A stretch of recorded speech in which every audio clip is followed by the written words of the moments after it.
Mummy ఒక మంచి మాట చెప్పండి. చెప్పన్నా, మనకు ఏజ్ మీద ఉండంగా కష్టపడి చెమటాడిస్టట్టు పని చేస్తే మనకు ఏజ్ అయిపోయినాక ఇక మనం కష్టపడకుండా నడుస్తుంది.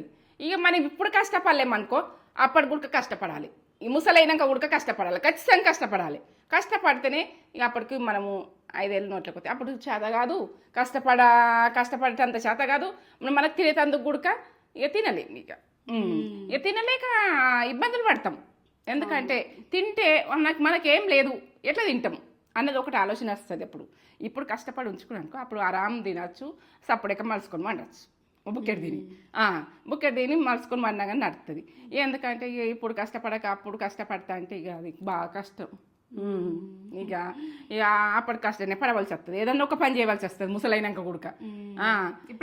ఇప్పుడే కష్టపడరు, ఏజ్ ఉన్నప్పుడే కష్టపడి నలుగురు రాళ్ళు వెనకకేసుకోర్రి, వేసుకొని మనకు ముసలైనాక ఆ రాళ్ళు తీసుకొని వాడుకోర్రి.